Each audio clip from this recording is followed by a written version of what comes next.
Hi, everybody.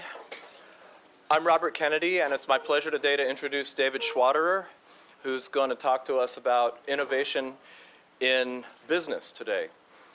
David's the author of a number of technical books, and you should Google him and find out more. Very interesting man to talk to, and I'm sure he'll welcome your questions both at the end of the presentation and if you want to talk to him afterwards. So please welcome David Schwaderer.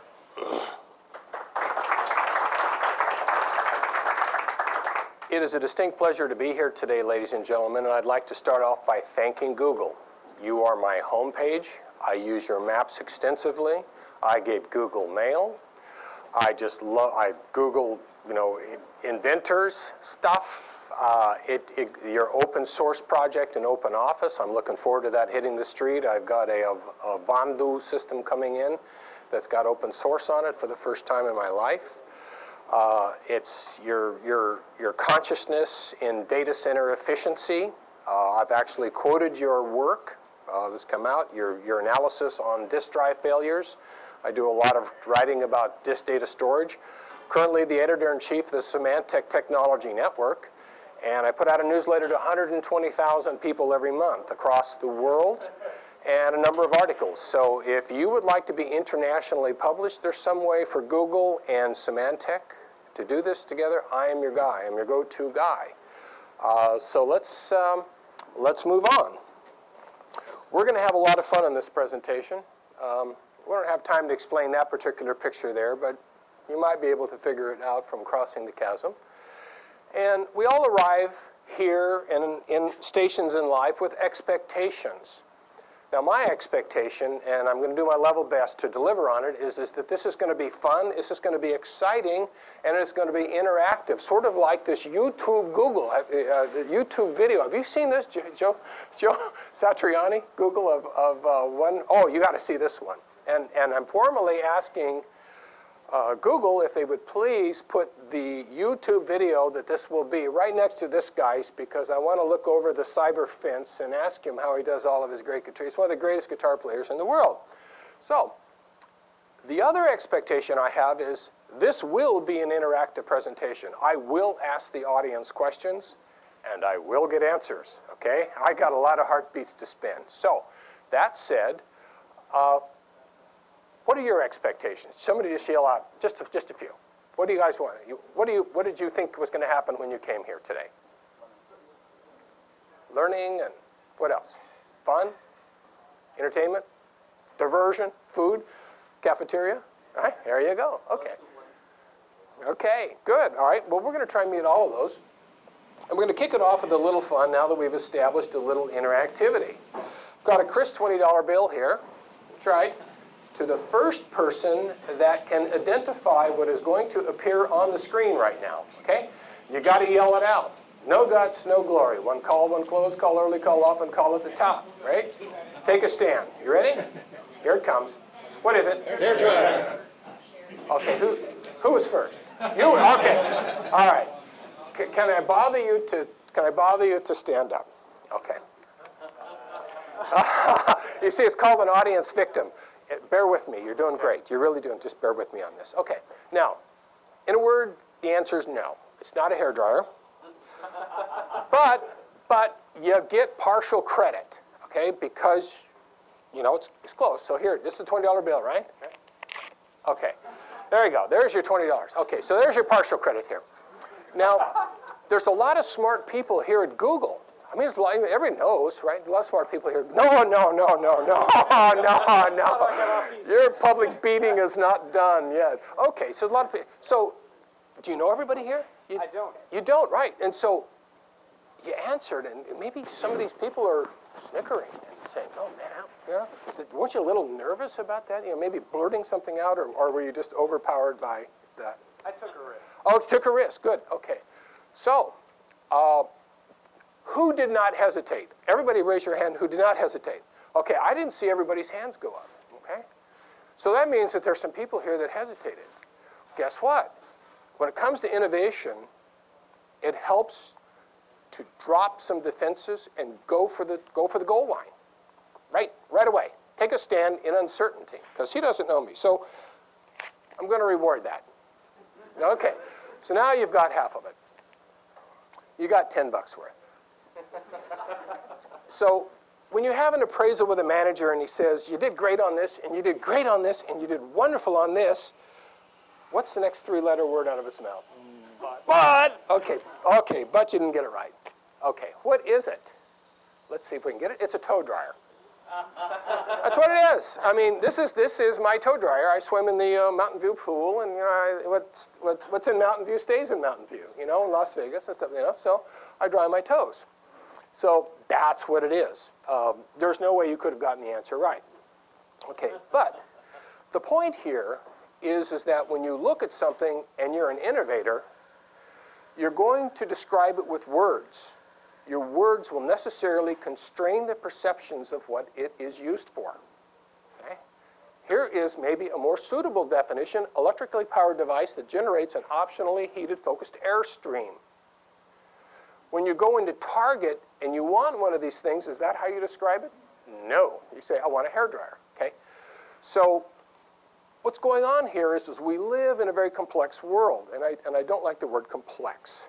Okay?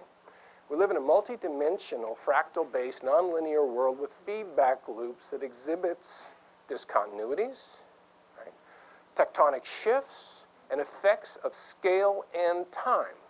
So when you are trying to invent something, you've got to look at something differently than when you are asking to buy one, because you do something different for efficient communication and bundled communication.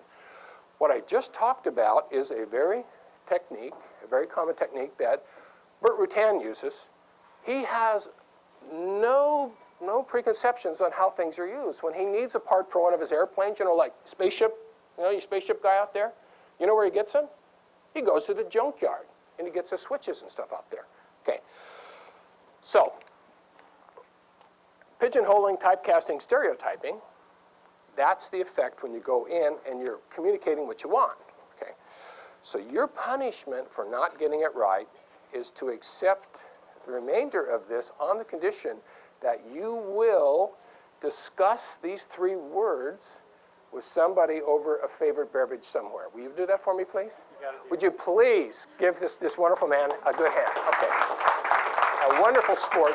Thank you very much. Thank you very, very much. So, for the rest of the audience that didn't cash in, you see those three words?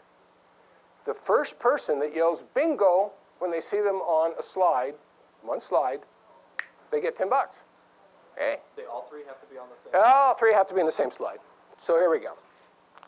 So my name is Dave Schwaderer. I've got a number of books out. And I couldn't understand when I worked in IBM for 15 years how they could miss Ethernet, how they could miss TCP/IP, how they could miss routing, how they could miss the web, and how they could miss the internet. It only cost them $100 billion. And let me tell you, there were a lot of smart people in there, shaking trees and things like that. And I was leading the charge, some of it. So I began studying 10 years ago intensively, change and resistance to change, and I have studied innovation in these 6 disciplines here. The picture you see over there on the left, that is a gentleman writing about a 70-foot wave, impossible before 1992, very possible now. That was my first lecture at Stanford on the evolution of the surfboard. And it's very fascinating. And I can come back here and do this one too. It's not a sports story. Art, literature, music. Today, we are talking about industry. Now, we all took biology, right? Kingdom, phylum, order, class, family, genus, species, and all that. The taxonomy here is innovation, innovation in industry, innovation in the aircraft industry, integration in the light aircraft industry, in the experimental light craft industry, and scaled composites in a Rutan aircraft factory, and a specific project all the way down in the food chain called Flight of the Voyager. Incredible, successful. It's hanging in the Smithsonian with the Wright Flyer, the Bell X-1, Brooke Speeds, with our buddy up here, right? So hanging outside. So this is the book called Voyager. It's out of print, but you can actually go to the pilot. He has a site, Dick Rutan, you'll see it on the next slide, and get a copy of this. It's fascinating reading. You can go to Amazon, Barnes & Noble, used books. $6 and get one of these copies if you want. But it's pretty accurate. Lots of good information on there, and it's sort of the story. So if I can get my little puppy to work here. Okay, so this is it. This is the Stanford Innovation presentation that I gave in January of this year, and I'm going to do it stock as I did it at Stanford, but there's one more special Google slide. One more. Google bonus, okay, when it's done. So this is it. This is the Voyager. You're never going to see an airplane like this again, let me tell you, and you'll understand why as we go through it. It was designed for one purpose, and that was to fly around the world on a single tank of gas without refueling, right, and land.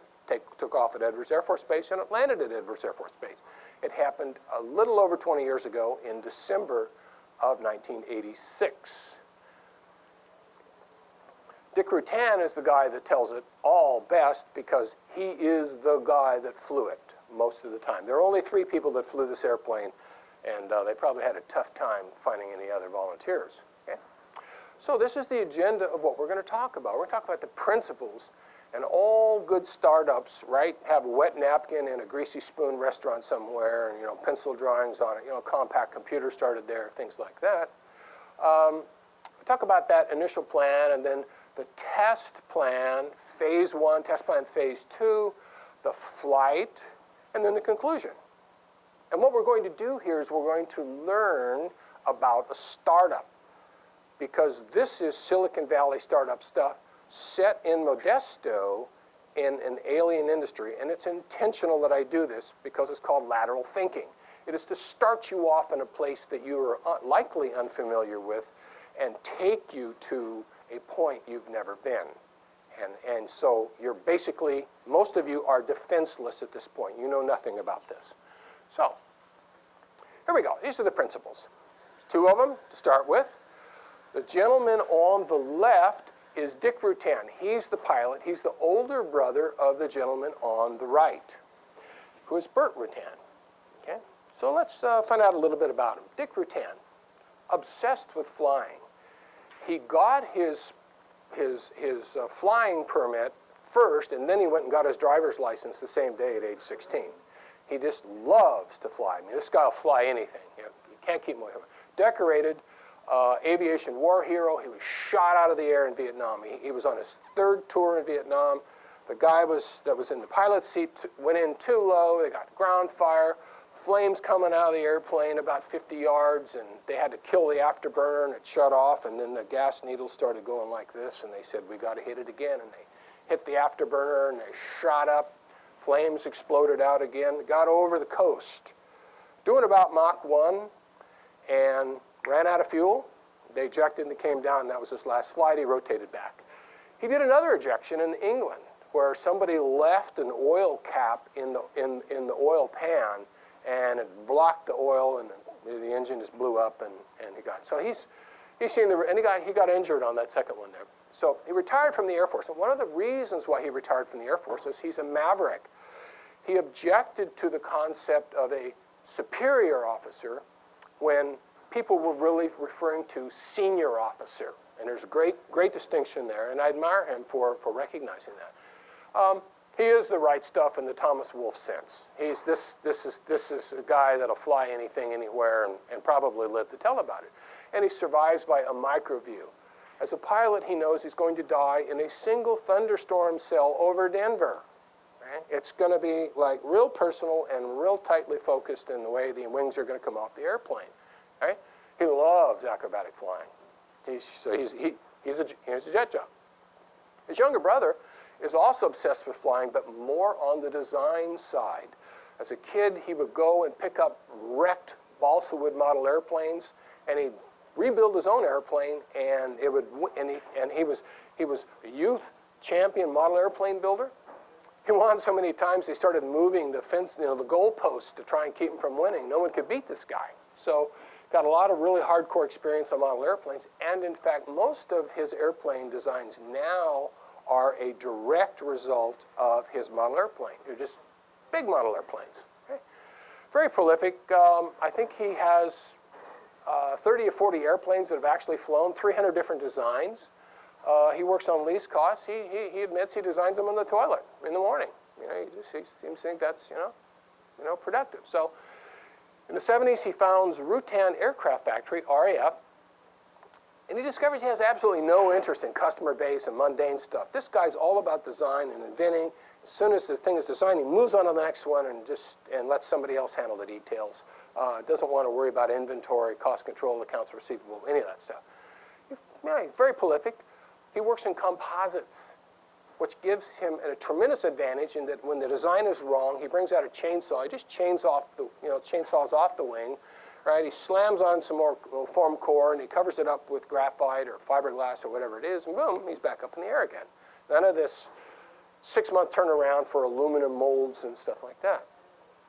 He is an avid Experimental Aircraft Association supporter, which is the group that sponsors home-built airplanes and a bunch of other things. Has a macro view. He says, probably sometime next year, there's going to be a really big cold front that comes through from Canada down to Texas. And that's about his dealing with weather. He hates acrobatics flying. So the problem here is that the younger brother is the boss of the older brother. Okay? They're both confident and stubborn. Older brother wants to be acrobatic and fly these little airplanes, which he calls Ferrari with wings, down here in the bottom line, and they stand, and so he quits. He says, okay, I quit, can't take working here anymore for you, Bert, and so he quits. And of course, that's the way it's going to work, because the younger brother is the boss. Okay, there's a third person here. A third person is Jenny Yeager, and she's just a little 95-pound, teeny little thing dripping wet out of the shower. And the reason why that number is important is because they're going to fly around the world. And when you fly around the world, every transported pound that you fly around the world takes 2.6 gallons of gas that weighs 6 pounds per gallon. So it's 12 pounds, so it's 1,200 pounds to get her around the world. You're going to need 2 people because you can't stay awake for 5, 6, 8, 9 days to fly this airplane. So I have some handouts here which I can pass out, but over there on the left-hand side, these are just some of the designs that Bert Rutan has come up with. He's extremely prolific. Not all of them saw light of day. And if you look in the upper right-hand corner, this is the internals of one of these little airplanes that he designed. A Ford Canard airplane, very efficient, took the world by storm. That said, with as much fun and games as all this stuff is, let's take a look here. There's somebody else at the table, and it's Sir Isaac Newton, right? And you can romanticize all you want, but the fact is that when you're doing your calculations, and we'll work out a few of them here. You guys bring your slide rules? Okay. All right, you work out some of the rules. If the wing snaps off, it's the old story. The 15,000-foot fall will not hurt you. It's just sudden stop, and you won't live to tell about it. So you got to get these things right. So what is this? Okay. So one plug for EAA is experimental airplanes can be very safe, but a bunch of people get killed after they have a safe one and they start experimenting, like with prop pitch control motors, and say, well, we can fix that next time. And no, you can't. Your airplane won't exist next time. And you're going to have 2 people in the air flying this airplane. It turns out there's a support crew of about 100 people. Let's meet some of them here. Okay? Larry Caskey, he's the guy that ran the control center. He did a really, really fine job. Bruce Evans, he's a gentleman who actually built most of the Voyager working for Rutan Aircraft Aircraft Company, Bert Rutan's company. Mike and Sally Malville, those are Bert Rutan's partners. There's the flight medical, Dr. George Ulita. Jack Norris, he did the fuel calculations, which are very, very complex because it's a calculus problem. You got to get a bunch of fuel, and you're flying at a certain efficiency at this point, but after it's burned off, you're a little higher efficiency here, and you're burning less, and so there's this decay of efficiency. Doug Shane, great pilot. Lynn Snellman, one of the greatest weathermen that ever lived. When these guys did this flight, they were wired into military satellite systems that were beaming down by the minute weather satellite photographs, typhoons and weather clouds and thunderstorms and things like that. And last but not least is John Ronsk. And John Ronsk is one of the greatest aerodynamicists that has ever lived.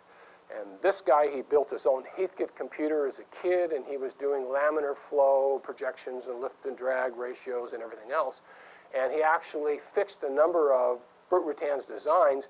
And in fact, the Global Flyer, right? The one that just went around the world in a jet, Steve Fawcett and all that, right? A single guy, right?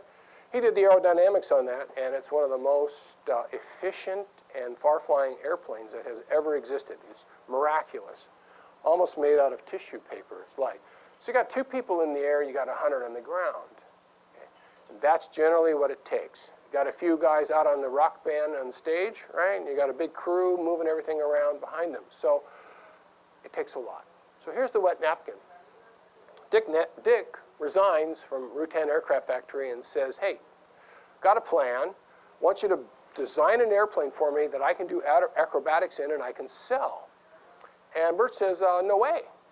He knows he's going to eventually get sued by people that get killed, whether there's a case or not, because in the United States, anybody can sue about anything. So he says, as an alternative, why don't you just fly around the world on one tank unrefueled? Composites make it possible now. You can do it. It's the last thing that hasn't been done, last great milestone. So they get talking, and he draws up a plan on a teriyaki-stained dinner napkin, and it starts right there. And as luck would have it, here it is. There's basically the drawing. It is drawing model number 76 because it's the 76th design that Burt had envisioned. Okay? Aspect ratio, 30-35 meters, really long and slender wings. Oh, that's impressive, like the U-2. 2-place tandem. 2 people are going to be in it, got to be. Oh, hey, look, the aft cockpit's a bed. So one person can be catching Z's while the other guy's flying. I love it. It's pressurized. So you're not going to need any oxygen. So you can get up real high and fly fast and, over the weather and all that good stuff. That sounds pretty good. The takeoff weight versus landing weight is 1.2. 80% of the airplane when it takes off is going to be fuel. That sounds good. Carbon fiber, retractable gear. Of course, don't want that drag. Nose gear, steerable. Got 2 engines, one in the front to pull it as a tractor, and the other one is a pusher. Stock ones, of course.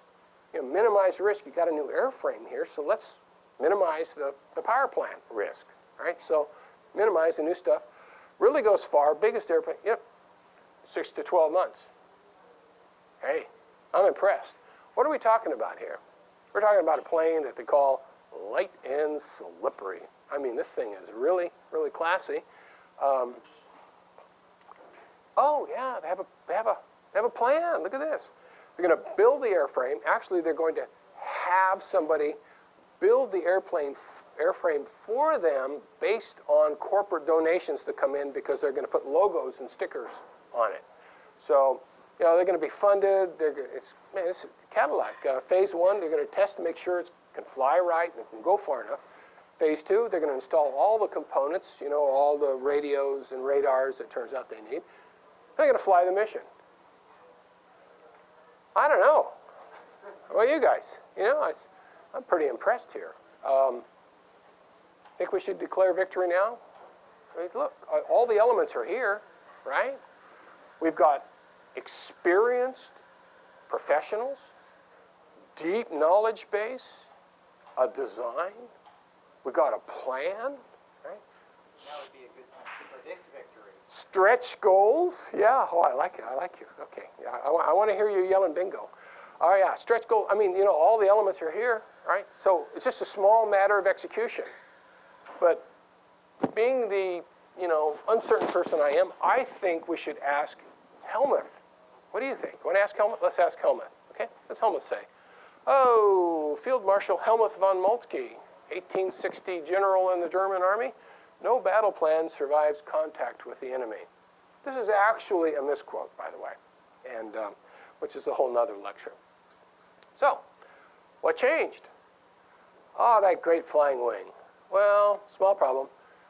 Didn't have enough fuel to get around the world, and even if it could, by the time it started getting to home base, if there was a breath of wind in the air, would just blow it away from the Air Force Base. So, I mean, like, it's not going to work. Okay, so got to do something else. So that's February of 81. Here's where we are. In March of 81, he says, okay, you're going to put some big pontoons out there, and we're going to fill those suckers up with gas, and now we got the gas, right? And we'll have our 2 engines and everything. So this is, this seems like a pretty good plan. So let me, I brought some goodies here, and I want you to know that I'm not much of a model builder, and as it turns out, it's also Russian plastic. So it's well, you don't want to pass it around with that. I don't want to do it. Here's the missing wing. Okay. Oh, I thought we weren't going to get that. No. That didn't happen in the actual flight. So you pass it around, you have to stick it in, and you give you an idea what this thing looks like. Well, it's pretty slick. And, well, okay, I feel a lot better now. Maybe they're going to make it. What do you think? Okay. Well, let's see here. We will move on. Okay, so we're passing around the model here. Came from Russia. I got 3 of these. They're very hard to get. Plastic is terrible. Oh, other wet napkin plan changes. I wonder what this is. They were going to get major sponsor money. Let's see. They'll beat a path to our door. And this is Kevin Costner, Field of Dreams stuff. 18 months went by. I called everybody. Nobody cared. Right? We were so naive. So there's only one option. It's what your founders did in the garage right over in Palo Alto, right? You know, they went and got a bunch of cheap motherboards and slammed them together, and they bootstrapped it up, and they went over and talked to Andy Bechtolsheim. Good guy, really good guy. And so they got, okay, so they started bootstrapping. Well, what does that mean? Well, what it means is I think it's going on right now. There's a big EAA convention, airplane convention in Oshkosh. You probably heard about it. So they flew there. That's them coming in. And there's a story about that flight of them coming in. And they're out there to petition for money. And if you look carefully over there, sort of in the middle left-hand side of the screen, you'll see the airplane out there with throngs of people around it. And these people go gaga, right? If you look over the right-hand side of the screen, you see all those little Ys? Well, those are all the other Burt Rutan airplanes. Right? So, you know, the very easy, the long easies, and things like that. So, like, these guys were real well known. They're rock heroes when they show up, and particularly with this airplane. So, here comes some of the money. They get one for $2. It says, well, give it your best shot. We're betting on you. Don't laugh. I don't get lunch today. So they funded a $2 million project back in 1886 on $2 and $100 donations and things like that. And this is what you want. When you guys indexed my lecture on digital image processing that I gave at Computer Literacy back in 1998 or so, I said, Google is really good. These guys are going to make it, because you didn't. So you had me. I was a Roy G. Tuck back then. So, all right. So these guys are scrounging around, and they do get a few fabulous sponsors. They really do. Hercules for some of the carbon composite work, and some other people you'll see later on. They said, okay, somebody else is going to build the plane? Yeah, right. They're going to build the plane, right? So there they are. That's Bruce Evans over there on the left-hand picture, and he's a Rutan Aircraft Factory employee working for Burt Rutan. And the other picture there he is again, along with Dick Rutan, and they're building part of the, looks like probably one of the pods there. And you've got Jenna Yeager over there building another part there. So they actually are out there, got 1/4-inch Nomex honeycomb stuff, and they're laying down 2 3/1000ths of an inch carbon fibers at 45-degree angles in the top and the bottom. And there are no fuel tanks in this airplane, because the inside of all of the cavities are sprayed to be fuel resistant, and they are the fuel tanks. Okay. So what do we have here? Ah, good. Okay, now we're all engineers here. So I was getting a little nervous, but you will be pleased to know that they observed the internationally accepted TLAR engineering aircraft construction standards. Does anybody know about the TLAR? That stands for that looks about right. And they did swags. There are very, very few formal drawings, Right? So this was engineering on the fly, and it was yeah, pretty good engineering. Oh boy, those cockpits are going to be pressurized with no O2. Uh-oh, it's not going to be pressurized. O2 is going to be required. They're going to have to carry very heavy tanks.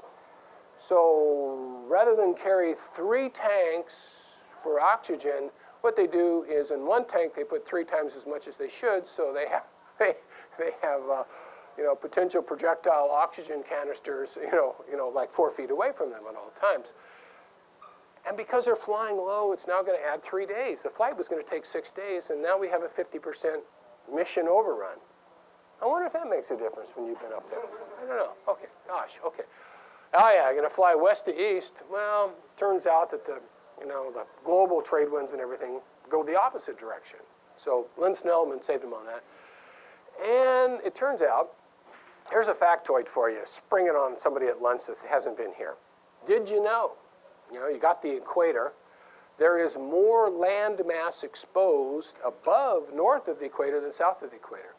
Turns out they're going to fly in December, and because of the inequity of the distribution of land mass, the convection currents come up from the south hemisphere to the north, and just all blazes break out over Africa when they're going to be trying to do their mission. So they know, they've been warned, there is no way you can get across Africa. Forget it. It's just every day, it's absolutely insane. So, well, at least they're going to, well, no, it doesn't look like they're going to have lots of interior room. They cut it down to about the size of a telephone booth for 2 people. And there's no soundproofing because they can't afford the weight for soundproofing. So a few feet behind them, they've got a motor, and a few feet in front of them, they got a motor, and they're going to lose their hearing. Okay? And the physiological thing. There it is. That's the cockpit. That's it. One person lays down, and the other one flies. Okay? You got Dick there, and this is Jenny Yeager, and that's it. That's all the room there is in this thing for 9 days. So, uh-oh. It looks like, in addition to some plan changes, we got some surprises. I wonder what these are. Well, okay, we couldn't afford the weight penalty of insulating and putting the wire mesh in to get rid of the static discharges. And so in things like empty fuel tanks, you've got static electricity shooting, kaboom, right? Oh, that's impressive. Smoke, fuel fumes come out in the airplane. They never track down where these fuel fumes. Smoke comes out of the panels and things like that. Very strange. Their fuel lines start rotting on them. That flight that they did to Oshkosh, they kind of like grabbed some motorcycle motors and stuck them in there for a temporary power plant. Well, they off-gassed some acid and they got in there and they're all rotting away and getting ready to leak. So they cut them out where they could see them, but by now they went way out into the wings and in places you couldn't get to at this point. So you got to hope now. Did they get it all? Well, okay. They put 1 rudder in rather than 2. And the reason why they did that is they want to save weight. And that's it. It's over there on the, I guess that's the starboard side of the airplane if you were a nautical. Right? Yeah, it saved a pound, right? Every pound you save is 3.5 pounds of fuel. So what they discovered also that the vertical tails, even for level flight, were marginal. Barely keep the thing in a straight line. It was just like wandering all over the air, this thing. If you wanted to turn it, good luck. So what does that mean? Highly compromised for range, asymmetric handling. You could turn right easier than you could turn left because you only had 1 rudder and it wasn't on the center line. Okay? Well, this sounds kind of, gee, I wonder. Uh-oh, the canards. Those are the little wings up front, They have tremendous loading on them. Don't get the canards wrong. Airplanes just fall right out of the sky. John Ronce fixed some of the canard designs for Vert Rattan when they flew into storms. And it's called perturbation theory, when the laminar flow gets disrupted, epsilon distance away from the surface of your airfoil. So they had to go in and they had to stick vortex generators in to create turbulence to break up the laminar flow disruption was too close to the leading edge. Okay, John Rounce did that. Very, very good work. Very good guy. Okay. Bert's comment was, don't fly in the rain. Yeah, could have fly around the world. Don't fly in the rain. Okay. All right. Adverse yaw and dihedral effects. And what that means is you try and turn the airplane, but it starts turning into spaghetti, and as soon as you let go of the wheel, it just comes back because the airplane's bent and it just comes back. So it's a miserable handling airplane. Bert says, Dick, it's mission adequate. It's a world flight. Doesn't have to turn at all. You get in it, you go around, and you come out. Okay. Okay. So they learned on the Oshkosh flight, hey, radar and oxygen is absolutely essential. And Bert says, no, it's not. Well, unfortunately, it was. So they had to put in the extra weight, and they put it up there in the starboard front pod there. Okay. Incredible noise in the cockpit. They had 16 fuel tanks that they bled very carefully into a feeder tank, and then the feeder tank went to the engines. And they were constantly siphoning fuel out of these tanks. It was so time-consuming that they had, what was it? 6 minutes an hour idle time. 54 minutes per hour for both of them were spent handling fuel, reporting, doing everything else. This is a 9-day flight, 6 minutes an hour time off. Okay. The cockpit wasn't put on the center line of the airplane. It was put off to the right so that people could move around inside. And so it was on kind of an angle like that. So if you tried to straighten it up, you know, the wings were going like that and you weren't flying straight. So very easy to get vertigo. Dick's comment was, well, you only have to live 48 hours after the world flight, and if you live any longer than that, then we've wasted something, obviously, for range capacity. Okay. Oh my God, there's more surprises in phase one. Okay, so if you go define : Voyager, you know, in the Google search page, you get 17 compartments, sealed, flexible, flying fuel bladder containing 3.5 tons of explosive fuel surrounding 2 potential incineration candidates. Oh yeah, oh yeah, this is got a lot of fuel here. Okay, and worse, oh my gosh, I actually forgot it. It's in my car. Above 82.5 knots, there was an induced amplified wiggle in the airplane. It's called aeroelasticity, and I actually had a model. That's it there. I call it my Voyager Pentagon General Training Aid. And if you grab it in the center spar and you pull it up and down, the wings flap up, but also at the same time, the nose flaps up. And when that happens, this becomes a control surface along with the canards, and so then the airplane starts porpoising and it becomes divergent. Got any Stanford any mechanical engineering students here? All right? Okay. Google test. Look familiar? All right? That's what we're talking about here. Right?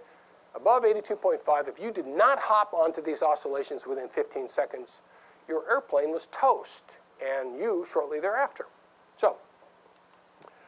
So they said, okay, let's fix this. And the way they fix things, typically with these airplanes, is with Band-Aids. So they raised the main gear, which is the back one, and they lowered the front landing gear. And oh, by the way, the landing gear was only built to sustain 10 smooth landings, and they were probably up to, oh, thank you very much. Thank you very much. Okay, maybe we could, no, well, this is too rigid. Yeah, oh yeah, okay, well, that's yeah, speak of the devil. Okay, so I fixed the failing, so they had to fix the front wheels, too, at the same time. Because the thing is, so consensus is, it's a fundamentally unsafe airplane. It's a death trap. We're going to do this thing, and we are never going to fly this thing again. These are very experienced pilots. You know, Dick Rutan, he thought it was going to kill him, and you know, it really did. Okay. Oh, now in phase two, when they're putting in the instruments, there's some more changes to the plan here. Let's see. New plane design. Oh, they were going to use those 2 proven engines? Well, a new one, and a super good one, appeared. And it was for a spy airplane. And the spy airplane now is hanging up in the Hiller Air Museum in San Carlos. It's the big one. It's called the Condor. It's all the way up in the ceiling. It's got 2 of these engines. Incredibly efficient. Okay? You got 13 less horsepower out of it, but because they were so efficient, it eliminated 2,000 pounds of fuel, which is pretty important, as you'll see. So they said, okay, we're going to go with this new guy here. Here's a winning decision. You're trying to minimize the weight on your airplane, right? Because all that gasoline to haul the stuff around.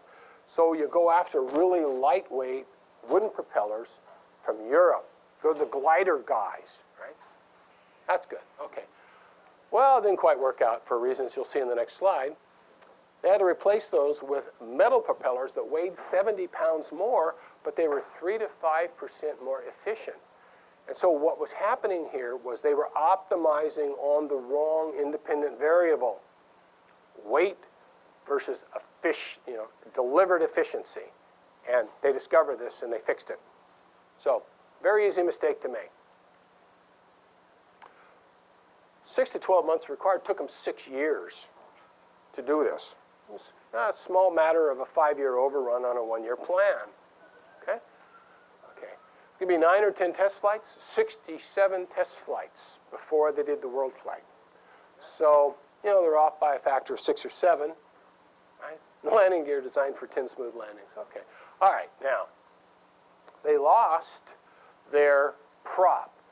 Now, naive me, I thought a prop was, like one of these wooden things that you kind of like screw onto a shaft and you're done, like a tire. Wrong. This is what a prop is. It's this complex. All kinds of stuff in there. You've got the variable pitch props. You've got motors that are changing the pitch of the props and, electrical and everything else. A lot of stuff involved in that. This is a non-trivial change. This is sort of like saying, oh, instead of x86, we've got to use Spark processors. Oh, okay. It's a big change here. So, Vandenberg, they had an emergency landing on one of their endurance runs, and a problem that was supposed to be impossible happened. They lost control of their prop pitch motor. Okay? They landed down there, they reached up and they grabbed it and it fell apart in their hands. When it happened, the rear engine was windmilling, and they discovered that if your front engine was not working and your rear engine was windmilling and they couldn't feather it because they had it, the alternative was using it as a brake, that the airplane could not stay in the air. You needed that rear engine to stay in the air. No rear engine, you're in the water. So they learned that. They find out with the electrical prop pitch motors, they're rated for 100 degrees centigrade. They're running at more than 150. They're running at, supposed to be at 9 volts, they're running at 28 volts. They say, time out. This is not going to work. So they swap it out. The pitching problem, this porpoising stuff, increases as they start adding fuel for distance. It gets worse and worse. They did an uneven touch-up on one of the ailerons up in the canard, and just a little bit of paint got on the back versus the front, and it went into a flutter. The flutter is what kills airplanes in about 2 seconds. It just, and it's gone. Your ailerons are gone and you're out. So they discovered that. Electrical system, out of control. It was a hack job, they knew it.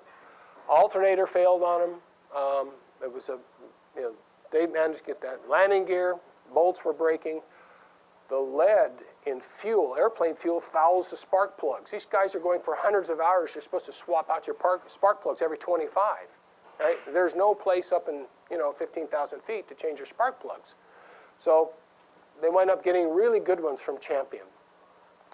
They had to move to, on the rear engine, they had to go water-cooled versus air-cooled.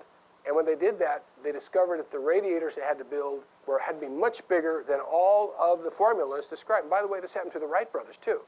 They were going along trying to build their airplanes. They couldn't understand why they didn't get enough lift. The answer was formulas were wrong. So they went in and they did their own formulas. So we're going to lose here. So all kinds of problems with the wooden propeller. So they went to the Hartzell, and it was just a Trojan effort to get it done. It was done. They required emergency assistance from the National Business Aircraft Association. They came right through and they did it. Dick discovers in his flights he can't sleep in this airplane, but he feels he has to fly. Now the problem here is now the clock is ticking, and they're getting money in donations, but they're going to start losing them, and they're going to have to return all of their equipment, and so they're under pressure, just like the launch was for the shuttle. Right? They saw that happen, by the way. They say, okay, that's it. They fix everything they can. And they live by the maxims of airplane will never be totally ready, right? Is software ever really completely debugged? Right? You know, it's kind of good enough, and let's go for it. The weather will never be as good as you want. It's called uncertainty. And they proceed in the face of uncertainty. Here they are, December 14th. They're out on the hammerhead at Edwards Air Force Base. Okay? If you look carefully in those circles there, those are sawhorses underneath the wingtips because they're filling up the tanks and the wings with all this fuel are starting to settle. No problem, they stay off the ground. They stay about that far off the ground. So gets ready to do their run, and they remove it and they spin it around and they start the props. And also you'll see that yellow hose there. They are de-icing because there's frost. They can't afford the disruption of the airflow, laminar airflow over the wings and the weight of the frost. And so they're spending most of the night out there. Okay, so this is Dick. He says, Edwards Tower, it's the Voyager 1, sir, we're ready to go. Voyager 1, this is Edwards Tower. ATC clears Voyager 1 from Edwards Air Force Base to Edwards Air Force Base via flight plan, maintain 8,000. Cleared for takeoff. And Godspeed. And they're going to need it all. Because here we go. Now they're rolling. Structural weight of the composites was 934 pounds. It is lifting 10.38 times that weight. Right? The people, the engines, the electronics, the wires, the lights, and things like that, that's 2,683 pounds.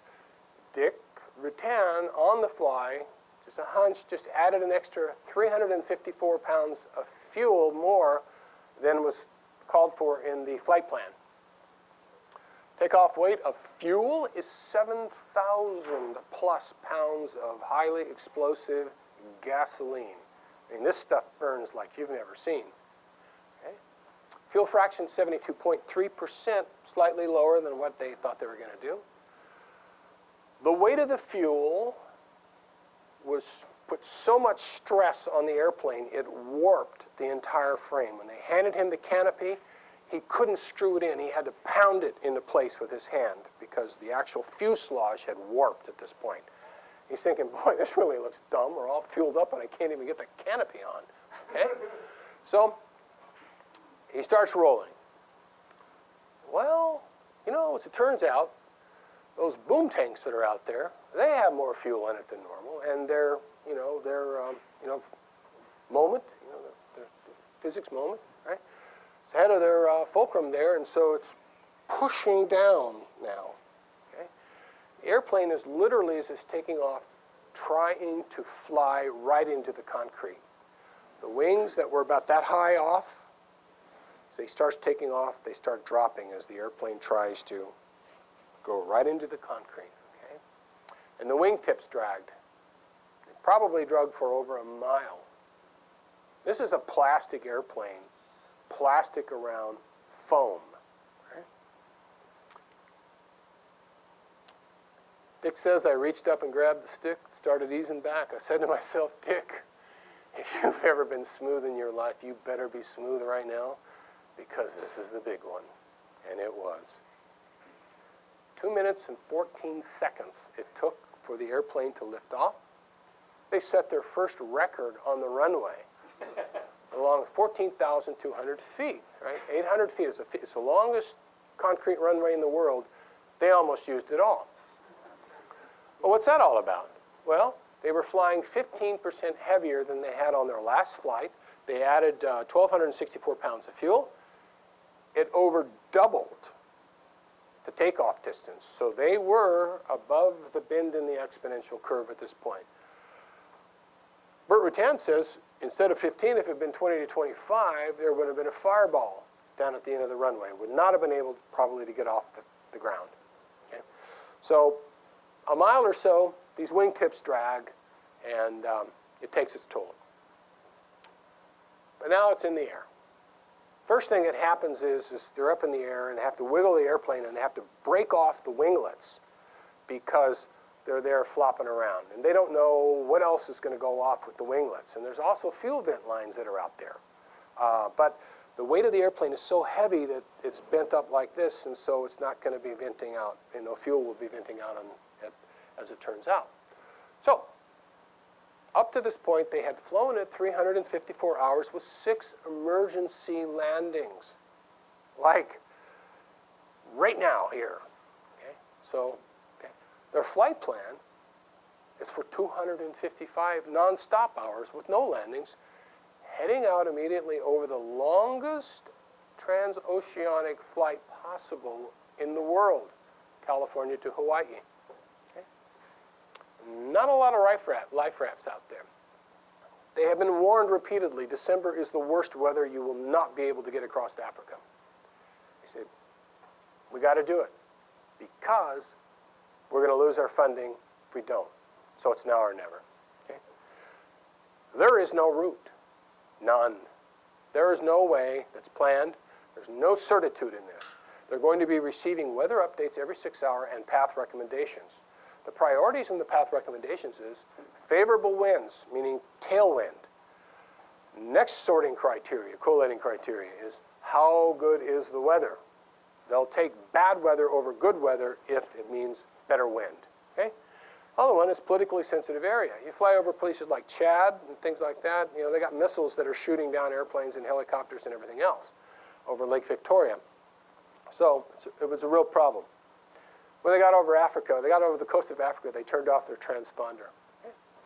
So they lost their winglets right over California. They only found one of them, and the other one's out there somewhere. And there's a 6% additional drag now, meaning they just lost 1,500 miles of range. So now they've seriously eroded into their safety distance.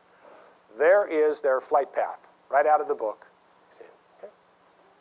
Let's take a look at some of the exciting things that happened here. Okay.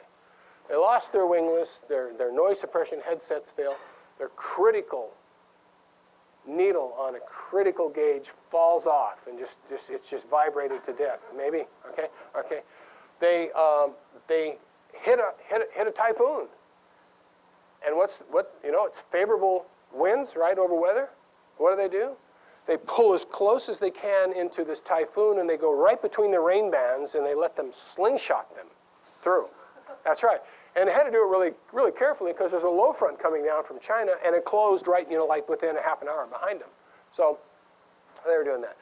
So they get to the point where they can turn off the front engine, because the front engine was only there to get the airplane up in the air, and once the back engine could fly that was real efficient, then they would turn off the front engine. So they try and turn it off based on the fuel they know they have consumed. The airplane starts sinking, they've got to turn it back on again. I don't understand what that's all about. So Gina takes over and flies. Dick absolutely blows out. He's been up for like 2.5 days, 3 days, flying nonstop, and they're still not below 82.5 knots. And Dick is a superb pilot. Jenna is not as good as Dick, so there's no choice. So they finally get it onto one engine somewhere around, oh golly, that looks like what, Malaysia. Okay, and then shortly after Malaysia, they get it below 82.5 knots, and so now they're relatively safe, and they're running along, and they notice just over the Indian Ocean, it's the Indian Ocean or the Arabian Sea or something, coolant is leaking into their oil. That's right. This is showstopper time. This is like power from the dam just dropped, up in Columbia River. So they're pretty upset about that, but it seems not to be too big of a problem. On critical instruments, the light bulbs start burning out. And they'll take another light bulb for another instrument, put it in, boom, it'll burn out. Because it's a hooked up electrical system in this thing. Okay? Well, they get over Africa, and Mission Control says, look, it's really better, you're going to hit the worst weather in Africa, so why don't you hang out there over the coast a while, and everything will be cool. And they don't get that message, right? When Francis Drake, Colonel Edmund Drake, was drilling in Titusville, the guys that were funding him said, stop the oil drilling, right? Stop the oil drilling because we've run out of money, right? The letter took an extra day to get there. The day that it didn't get there is the day they discovered oil. So it's the same kind of thing here. They noticed that the fuel was flowing backwards to the source tanks. And they'd been calculating all of their fuel consumption based on this transducer. But transducers don't care whether the fuel is flowing forward or backward. And so they would load up the header tank, and then it would start flowing back. So they had a lot more fuel, and they began to realize, wait a minute, that's why we couldn't turn off our engine. Maybe we're going to make it here. So they go over Lake Victoria. They slide right through thunderstorms and everything else. They get on the other side. Dick blows out, lays down, and he says, Gina, for heaven's sakes, wake me up when we get to this point here. She doesn't do it, and he wakes up, sometime later, and he looks, and he says, where are we? He says, oh, we're past that point. And he says, look at the radar screen. It's all red because they're just about ready to be a lawn dart inside of Mount Cameroon. And if you look at here, if you look at Mount Cameroon near miss, they almost hit that. They're out over the ocean. Now they're punch drunk because they're tired, sleep deprivation. Instead of pumping oil into the oil tank, apparently they pumped it out, not realizing what they were doing. They hadn't set the valve. And they almost lose the engine. Mobile synthetic oil potentially saved the airplane and their lives. Okay? They get it back up.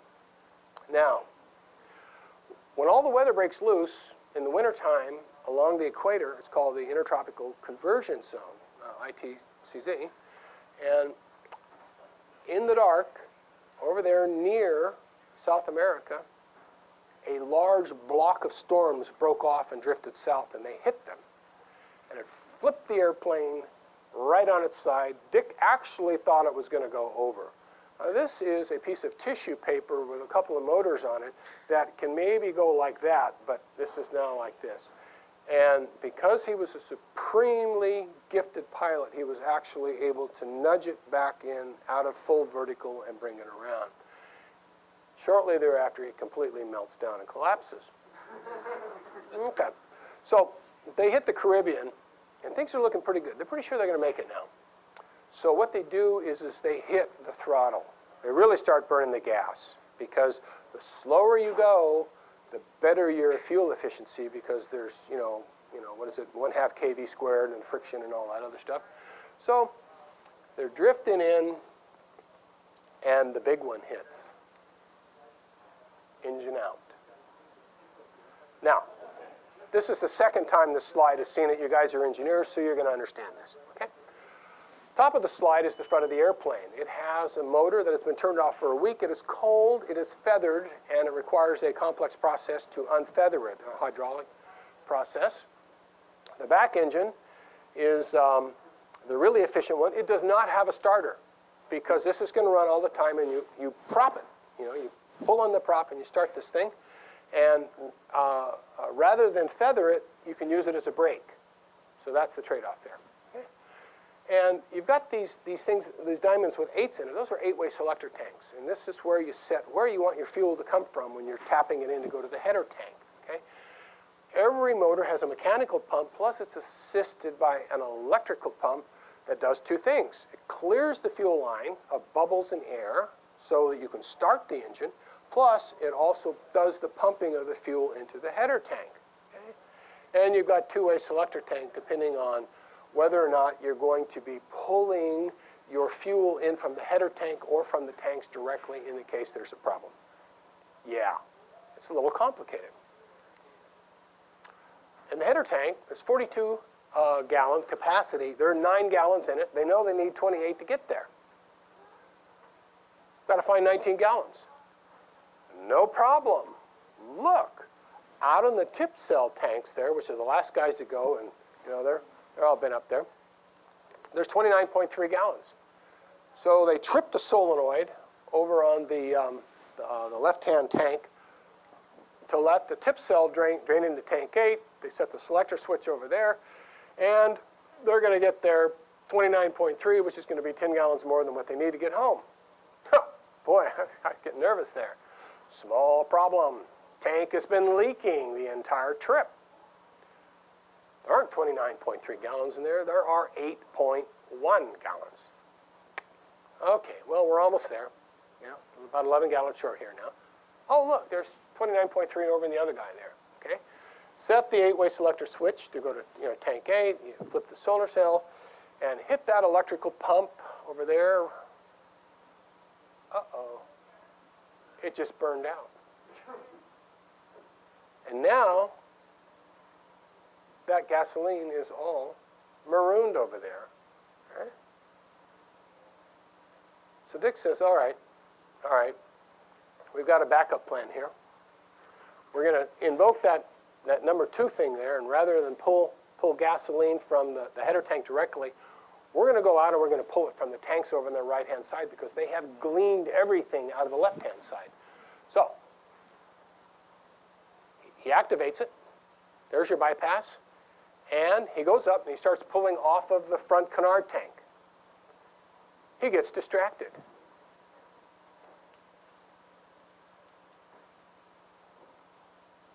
The fuel line fills with air.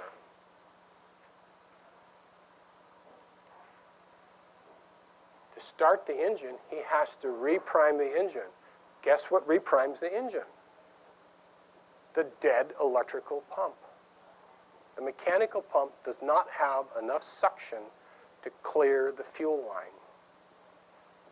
What happens to the rear engine? See if I can get it here. It immediately stalls. Here's the sound effect now.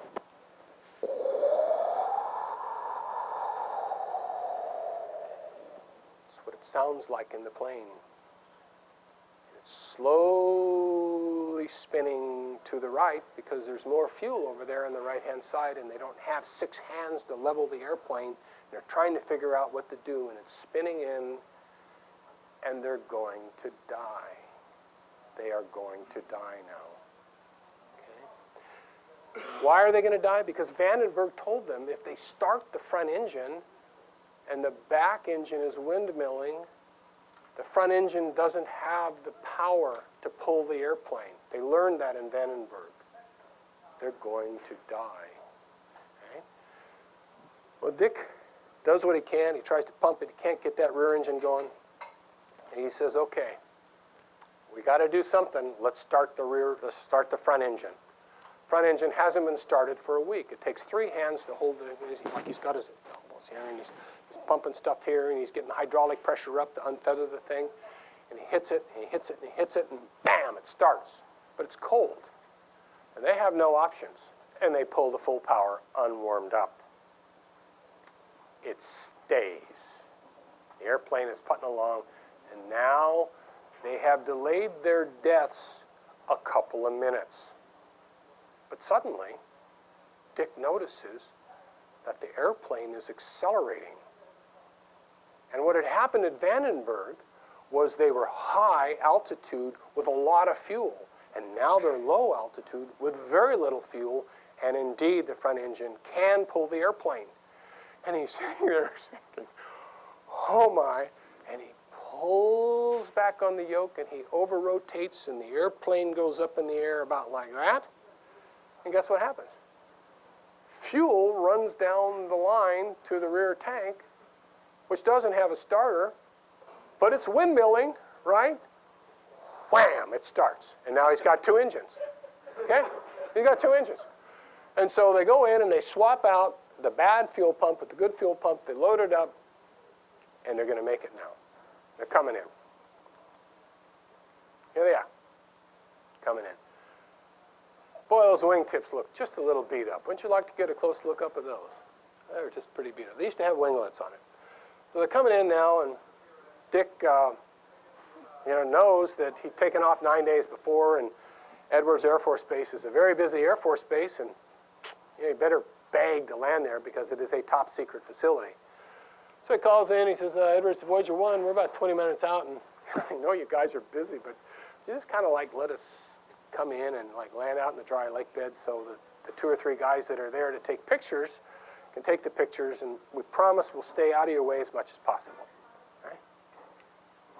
Voyager, it's Edwards Tower. We canceled flying for today, and we're all here waiting to meet you. There they are.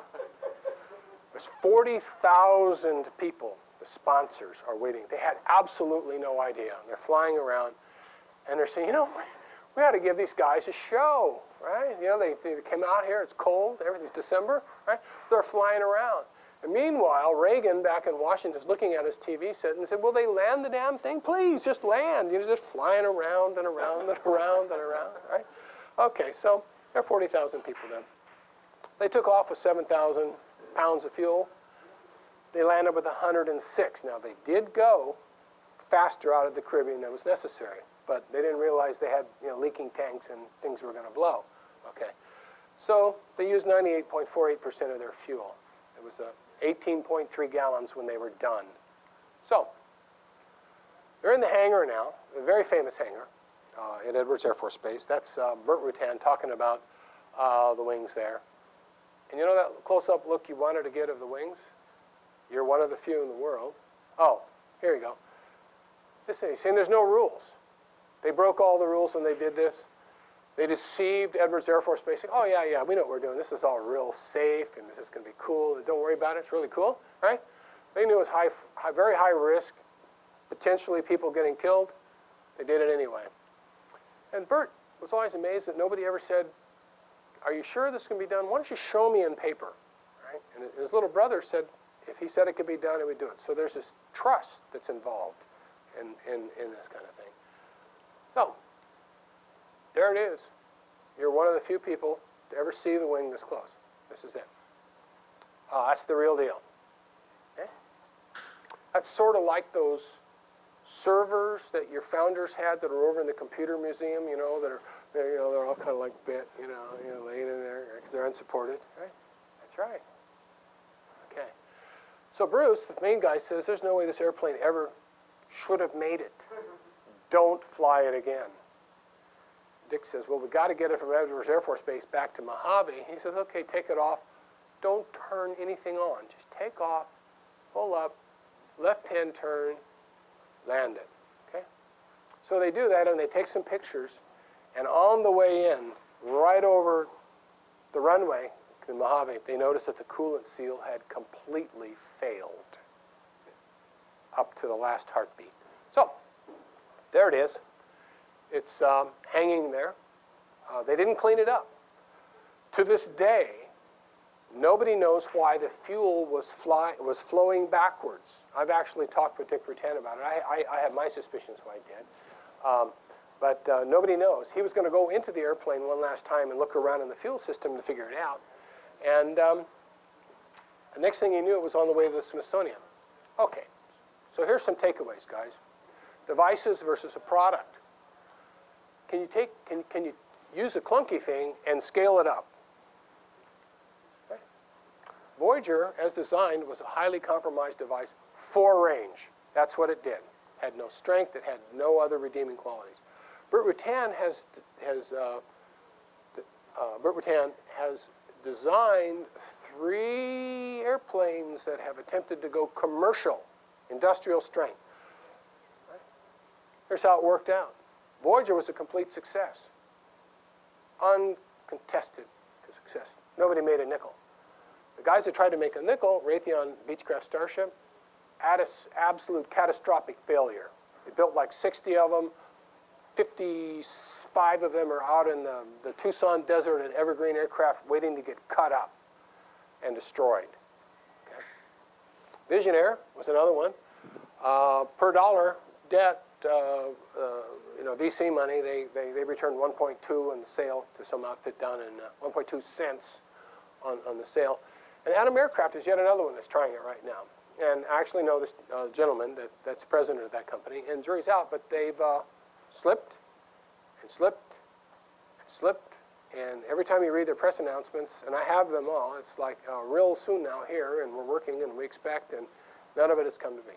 Because the problem is not the device. The problem is injecting the device into an existing world. You know, this fractal-based, multi-dimensional, nonlinear world with feedback loops subject to discontinuities, exhibiting tectonic shifts, subject to effects of time and scale. That one, okay? Is it his fault that this happened? No. It's a really big world. If somebody says, hey, it's a really small world, isn't it? You know they have immediately identified themselves as somebody that lives in a very small corner of a large world. Okay. So, here are some observations. We can't go through all of them. I'm not sure. 43? Yeah, maybe we can. You know, I guess the statement is entropy never sleeps. To counteract against entropy requires eternal vigilance, and you'll find it here. You'll see it here too. Okay. You better have a good team unless you know everything, and I flunked on that one. You know? Of 100 people in the ground, 2 are going to be in the air. And that's quite often, you know. Rock bands, there's 5 guys up on stage and there's a road crew. You know, football team, 15 guys on the field and there's 50,000 spectators. Okay? Real Silicon Valley bootstraps are generally harrowing, hardcore experiences unless a fashion event happens and when you're suddenly cool and the thing takes off. But your guys that lived in a garage, they earned it. They earned it. Don't expect people to be excited about what you're excited about. Even though it's worthy of excitement, it's a bad plan to bet on it. You know, just expect that they're not going to share it, and that way you won't be disappointed. You shouldn't be discouraged, just expect it, because it takes perseverance and aggressiveness. So spectators don't win. You got to show up to play, right? Boldness is in short supply. If you've got an idea that you really think is good, here's a notion. Go out and sell it yourself. And boy, you'll get a real education real fast as to how big the world is and how many viewpoints. I don't think this is as big a problem here at Google as it is at a lot of other places. Want to be successful? Be willing to be thrown out of a lot of really nice places. Now, I come to a place like this, and I really like these places. I never know what the reception is going to be or if I'm going to get thrown out. But you just got to go do it. Okay? Ain't over till it's over, Yogi Berra. All kinds of things can happen. And when a precipitous thing happens, it's very important to understand that you won't know for some time whether it's for the best or for the worst. Okay? Surprises and failure are different concepts. Do not equate a surprise with a failure. It's best to know what the definition of success is before you embark on a very expensive program. And you're going to find it's a journey, not a destination. I think there's a saying that says success is never final, defeat is never fatal. It's got to get up, do it. Okay. Sometimes inexpensive commodity components are good, and sometimes they're not. Right? Sometimes they're not. It all depends. Devices and products are very different things. So, all those Voyager design surprises. Anybody know about Sophocles? Great quote from Sophocles here, one that I try and live by. You go and do it. And you screw up as soon as possible so that you can fix it. And the screw-ups aren't mistakes generally. They are surprises. Things that were unknown. Things that were in those dimensions that you were unaware of when you started out. Okay? Now, I'd rather be lucky than good. Were these guys lucky? Oh, yeah, they were lucky. Okay. Remember luck's roll. These are 18 or 19 things here, any one of which could have either killed everybody or stopped it right in its tracks. They didn't happen. It's also the same with startups in the Valley and efforts and initiatives and things like that. There are a number of things in this big world that can snuff you out in a heartbeat. They may not show up to play. Right? It's sort of like AND gates. You're going to go, you're going to traverse a bunch of AND gates, and there's a whole bunch of them that aren't in the chain. So you may get through. You don't know. And when you get through and you get down, you can do something else on the other side. So now I have 2 more slides. I think the next one is the Stanford closing slide, the Stanford presentation that I gave well, actually, yeah, 3 more slides. These are some links that you may be interested in. Dick Rutan, he's a really good speaker, and if you search on him, he said dickrutan.com. The EAA is EAA.org. they sponsor a youth organization called Young Eagles. And I had the permission for the Stanford presentation to use their pictures, and that's where these Voyager pictures came from. If you have children that are interested in aviation, this is the place to start. Hiller Museum up in San Carlos is also a good place. They have activities for kids and things like that. And it's really a very fascinating deal. Some of the photography is taken by Mark Greenberg, a gentleman I know, flightclassics.com. Now I've got 2 more slides, I'm pretty sure. So this is it. Okay, this is not the closing slide. So this is the end of the Stanford presentation that I gave. You know, thank you, cleared for takeoff, and Godspeed for on your journey. So here's the last slide. This is the Google bonus slide that I made last night for you guys. Here. Thank you. Oh, I like you. This is good. This is good. Yeah, I got your attention. He didn't sleep. I love it. Okay, so here, see, maybe I lied. Maybe the speaker lied. Okay, all right. So everybody looks at innovation, right? And they think it's on a big whiteboard. It's not. There's all kinds of social forces and existing technologies and everything else that's wrapped around it, right? What did Machiavelli say? Something about there's nothing more difficult to take in hand than change and more uncertain than its outcome. Oh yeah, it's a real deal. For all kinds of reasons that you're not going to be able to anticipate because of that world I talked about, you know, that multidimensional thing, right? Figure out what tomorrow is a exercise in calculus of variations with respect to non-variant, calculus of variations with respect to, you know, multivariate manifold analysis. It's real tough, right? You're out in the choppy sea. Now, there's a theory, last statement, that we are 6 degrees away from everybody else in the world, right? Here's the 6-degree theory, okay? Well, there's a whole bunch of things that are 1 degree away from innovation. 1 degree.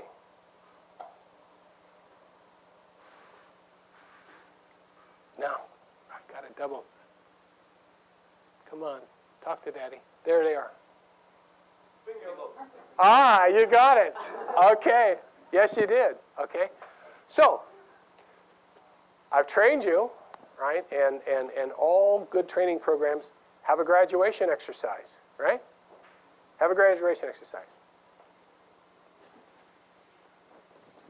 And here's a graduation exercise, right? Innovation, survival, right? Concept, courage, and change. And there's all these words written around here. So if you want to graduate, you got to do the graduation thing. You got to bounce the ball around. That's it. And read a word. That's it. Ladies and gentlemen, you've been a wonderful audience, and I'll give you your $10. Come on. Thank you very much.